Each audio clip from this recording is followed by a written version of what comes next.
Encyclopedia.zone. My name is Dr. Don Jolly. I am the editor-in-chief of the internet's premier home for literary shitposting, which you can find by pointing your browser to Encyclopedia.zone. Our newest issue, the Quarantine Fun Zone Update, is available now. We published it earlier this week, and it is a collection of comics, poetry, shitposts, and short stories about both the COVID-19 quarantine and about anything other than the COVID-19 quarantine. So whether you're looking for a distraction or you're looking to dive deep into the mutual despair that we are all feeling, the Quarantine Fun Zone has something for you, and you can check it out at encyclopedia.zone. I'm also a freelance writer, and my work has appeared in a number of different places, but my short fiction has appeared in Planetary Stories magazine and the Kaleidotrope magazine, among others, and that's actually what we're going to be doing today. I wrote a short story for the Quarantine Fun Zone Update called The Moderate, which has a lovely accompanying illustration by Max McDermott, which you can see right next to me here, and I'm going to be reading it for you today, so please enjoy The Moderate.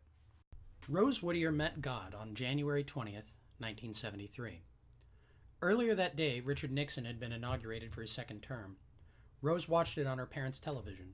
Nixon's craggy face and sunken eyes were the only bright thing about that unlit living room, that lightless street, that fly-speck town where, not far from Main Street, there were still dirt roads. The president said that things were bad when he took office, but now they were better. Now the war was over, he said, although it wasn't. The final terms for America's withdrawal from Vietnam wouldn't be signed until 3 days later, but Rose Whittier did not know that. She watched Nixon, orating above cicadas. "Unless we in America work to preserve the peace, there will be no peace," he said. "Unless we in America work to preserve freedom, there will be no freedom." Rose Whittier went to bed early that night. She had a shift at Hal's Diner, which started at 11, but before work she was determined to make some progress on her college applications. Rose was pretty, with shoulder-length blonde hair and an attitude of easy friendliness, but she was no dummy. While the other girls at Westlake High were chasing after the football team, she applied herself to her studies, worked part-time as a waitress, and saved the money she earned. She was ambitious, but not stupidly so. Her very best friend was Mary Jo Rutherford, a heavy-set girl with a wide smile who liked nothing better than taking rides to San Antonio or Austin for long weekends of shopping and what she called hanging out on the campuses of the University of Texas. Mary Jo had her heart set on college too, but she seemed to think that once she was out of Westlake, she would somehow step inside of the television.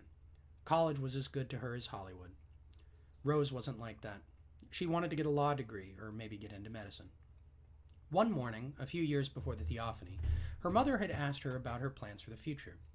"I want to have an important job," Rose said. "I want to make a good living doing something people depend on." It was such a succinct and well-reasoned answer that it provoked no argument from anyone, not even Tom Taylor, the barber's son. He'd been sweet on Rose for years. In fact, hours before Nixon's second inaugural address, Rose was at the Taylor family home enjoying a leisurely Saturday barbecue, followed by a little necking in Tom's pickup truck. Afterwards, in compliance with her usual standards of concision and clarity, Miss Whittier made it clear to Mr. Taylor that she had no interest in changing her name or doing the books for a small-town barbershop. "I'm fond of you, of course," she said, "but I just know what I want to do." Tom could not argue with that either, although it broke his heart for a little while. Tom's heart was plastic, and there was nothing unusual about Rose Whittier disappointing it. There were a lot of things she wouldn't let him do, and Tom, being more or less a gentleman, took them all in stride. His first child, the redundant Tom Jr., would be born the following February.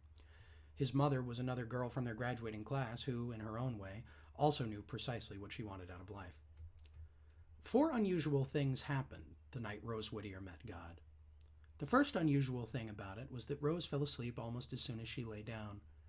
Maybe it was Tom's barbecue or Nixon's call for peace, or the graveyard shift she'd worked the night before, but whatever it was put the girl out before she could even turn her lights off. Her paperback copy of 10 Little Indians, which she'd read barely a page of before falling into the arms of Morpheus, ended up in her bed with her, emerging with its cover shorn off and a cluster of its early pages creased in half. Rose Whittier never had an easy time falling asleep. She tossed and turned, read page after page of Potboiler mysteries, and lay stock still, staring at the trapezoids of moonlight coming through her windows. She never remembered the exact moment that sleep would take her, so she never devised a procedure to bring it about. Consequently, she replayed the struggle every night. Sometimes she lost completely and ended up watching the sun rise through stubbornly shut eyes, a field of black growing redder and redder as the prospect of a sleepless day became more and more inevitable. Rose hated her insomnia worse than anything in the world. It wasn't that she was thinking about anything in particular. Rose never worried about school or work or the future. As she lay there courting oblivion, Rose's mind, Rose's mind, to the degree that she ever understood it, was too much like an engine. It spun up, whirring through the million details that were involved in the kind of purposeful living to which she was suited, and there seemed to be no way of shutting it off. Rose was so intent on each step of her plan, study to make good grades to get into college, work at the diner to save money for tuition, pay tuition to get a good job, that every minute, every second was the subject of great scrutiny. If Rose felt like she was using them well, she was content. Otherwise, she felt terrible. Unconsciousness, despite its undeniable utility, was a poor fit with this outlook on the world. If there was any thought that kept Rose Whittier up at night, it was this: I wish it was tomorrow. I wish I could get back to work. On January 21st, 1973, Rose Whittier woke up at 3:30 a.m. Her bed was no longer in her room, but rather in a vast domed chamber that seemed to extend for miles in every direction, until the blue of outdoor distance occluded the curvature of its blood-red walls. God stood at the foot of her bed.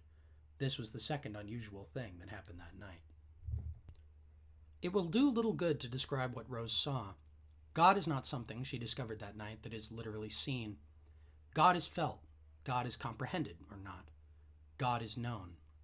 If I were writing in a different genre, say the apocalyptic literature of the 2nd century BC, I would say that what Rose Whittier saw that night was like a pillar of fire and a great waterfall, all at once and mixed together. I would say that it had 77 perfect wings, like the wings of doves, and that each feather of each wing was crowned with a circlet of fire. I would say that it had 900 lidless eyes, and that each eye saw clear through the girl lying on her bed, registering sadly the condition of her soul in paperback. I would say that its voice was as a growl of thunder, and that around its feet clustered creatures with the bodies of lions, blowing reverent horns.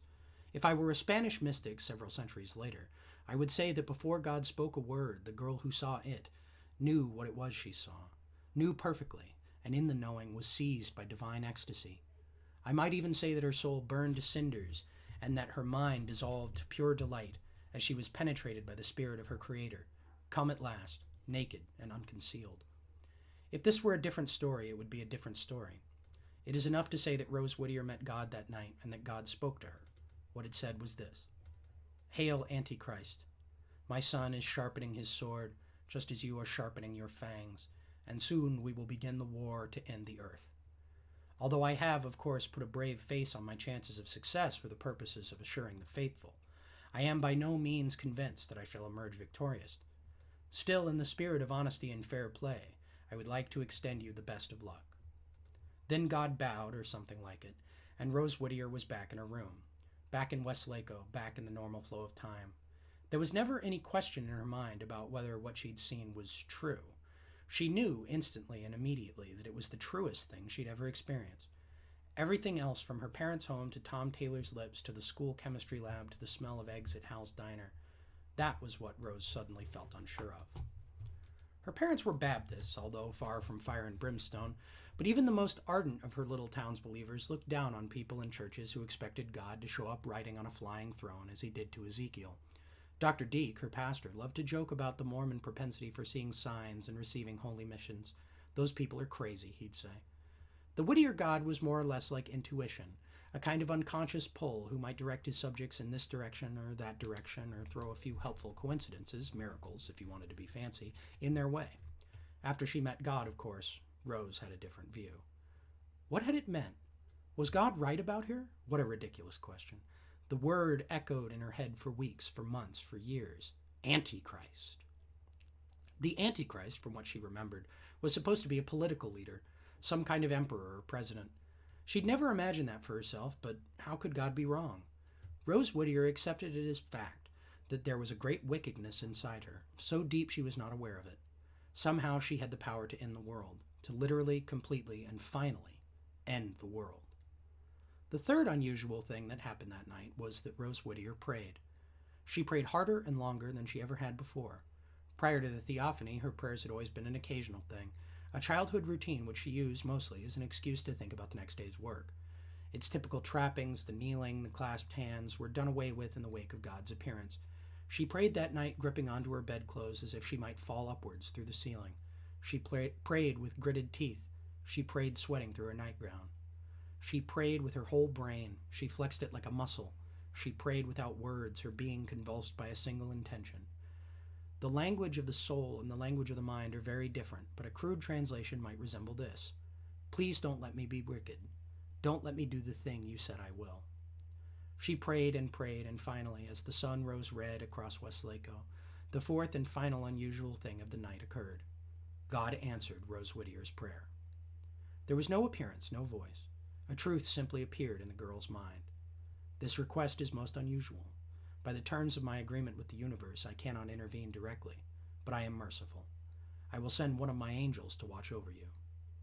When the truth appeared, the girl laughed, and when she laughed, she realized that she'd been crying.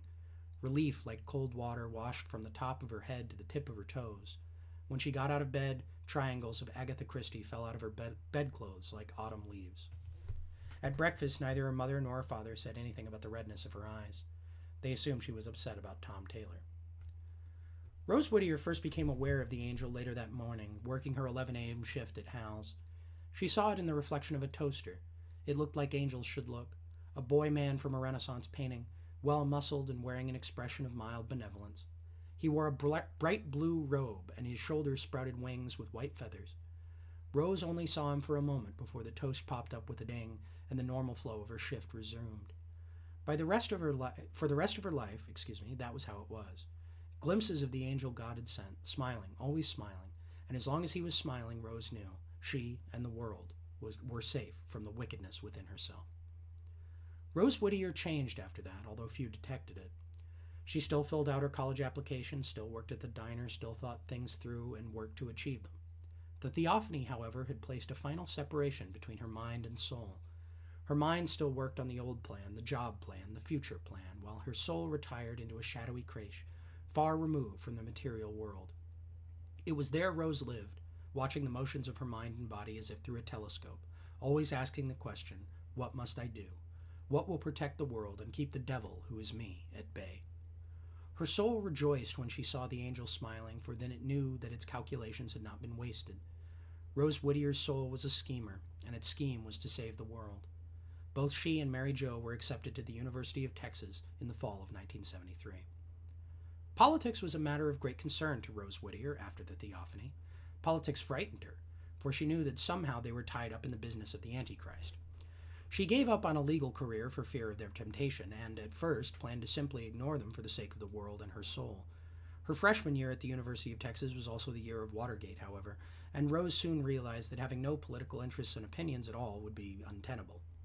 Being able to talk politics, to recognize the personages in the newspaper, was a prerequisite in nearly every adult social circle, and Rose's reluctance caused her to suffer several early embarrassments.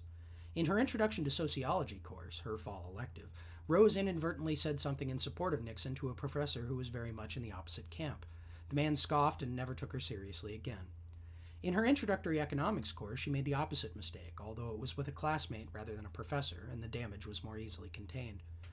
Rose began to read the newspaper, and she began to speak some version of her mind. Politics, she realized, was like a secret code between people.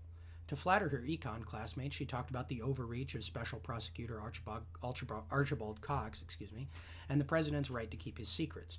With Mary Jo's friends, all of whom detested Nixon, she made cryptic jokes about the famous break-in and the team of fools behind it, all of whom had names that were punchlines in and of themselves: Haldeman, Rebozo, Liddy. Mary Jo's friends would laugh, secure in the knowledge that Rose Whittier was one of them. On August 9, 1974, days into her sophomore year, Richard Nixon resigned the presidency on live television. Rose Whittier watched him while she did her homework, absorbing the gist of his statement while she took notes on the use of literary devices in the House of Seven Gables. I would have preferred to carry through to the finish whatever the personal agony it would have involved, and my family unanimously urged me to do so, said the president with sunken eyes from the glowing rounded square of the television in the student lounge. But the interests of the nation must always come before any personal considerations. The lounge was down the hall from the room she shared with Mary Jo and connected with 4 other hallways, also filled with dorms. Some people had televisions in their rooms or radios, and so as Nixon spoke, he echoed through the building, one voice from many mouths cascading away from where Rose Whittier sat reading. I am not a quitter, said the president. I am not a quitter. I am not a quitter. I am not. The lounge also opened on the grassy square between the dorms. As Richard Nixon quit, the door to the outside opened and closed, and Rose was hit by a swirling blast of autumn air. She looked up and saw that no one had entered and no one had left, but her angel was smiling in the halo of a streetlight. When it was over and Ford was president, she told everyone the system worked, and only a few of Mary Jo's most undesirable friends tried to argue. Rose Whittier initially planned not to vote at all. It seemed safest. But this, too, was unworkable. As the 1976 race began in earnest in the spring semester of her junior year, political discussion became more important to her classmates and professors than ever before. Everything else became trivia. By this time, she was in business school and initially intimated that she would support the president. Even among her right-leaning professors and classmates, however, there was a lingering resentment over Watergate and Ford's pardon of Nixon. What's more, Ford was an unelected replacement for a disgraced vice president, unnaturally elevated by the resignation of a disgraced president. He had a whiff of illegitimacy about him. Jimmy Carter seemed humbler, nicer, almost like an apology for Nixon. Most important, however, was that he was the preferred candidate among the people with whom Rose Whittier, Antichrist, found her society. Mary Jo's friends were a constant feature at the duplex they shared together off of Speedway Street, and while her classmates at the business school were lukewarm on Ford, her circle at home was passionate about Carter. So she voted for him in a church on Guadalupe Street, and when she won, she felt good. The kind of good she felt when Westlake High beat the Cross Plains Barbarians. She was in love with voting ever since. In 1980, now graduated and working for a real estate developer in San Antonio, her surroundings were firmly anti-Carter. He was a weakling. His handling of the Iranian hostage crisis made Rose's co-workers and her boss, who 2 years later she would marry and 4 years after that divorce, ashamed. She voted Reagan that year and again in 1984, and in 1988 she voted for George Bush, who seemed like the next best thing. By 1992, she was living in Atlanta and working for an airline. She had a young son who she was raising alone. Bush's vice president made some crack about single mothers during the re-election campaign, and personally offended, she shifted her support to his Democratic challenger, William Jefferson Clinton. She voted for Clinton again in 1996, just like everyone around her did. In 2000, sadly, she picked up a bad flu her son, now in 8th grade, brought home. Rose spent Election Day in bed. Since she enjoyed the ritual of lining up and voting, and never voted early, that meant she missed a presidential election for the first time in her life. For once, though, nobody really seemed to mind. When the race was too close to call and a public drama broke out over voting procedures in Florida, Rose couldn't understand it. She had so little impression of either candidate that the choice between them, ultimately made by the Supreme Court, seemed academic. In 2004, Rose was working for a law firm in Milwaukee, and her son, whose name, incidentally, was Christian, was in high school. She cast her vote for George Bush's son with the utmost solemnity that year. The country was at war again, almost like it had been when his father was president. It isn't good to change horses in midstream, she explained to her son. Christian was a Democrat, like Mary Jo and her friends had been. Rose supposed this was because he grew up under Clinton. Bush had come into office just as he'd been thrown into adolescence, and unlike her, he was a dreamy boy who seemed to resent growing up. Of course he wanted to go backwards, but do it in a way that seemed grown up, paradoxically. Christian liked to pore over newspapers and watch cable shows and read internet postings that were, more or less, screaming arguments. Although he wouldn't be old enough to vote for several years, Christian Whittier was wound up in the candidacy of John Kerry, Bush's opponent. He began screaming at his mother over her support of the president, railing against her for being anti-homosexual, anti-abortion, and somehow in favor of war in general, rather than supportive of the unfortunate fact that a war had already begun, and now it was necessary to win. His anger seemed to verge on hatred, true hatred, and Rose Whittier was complimented by it.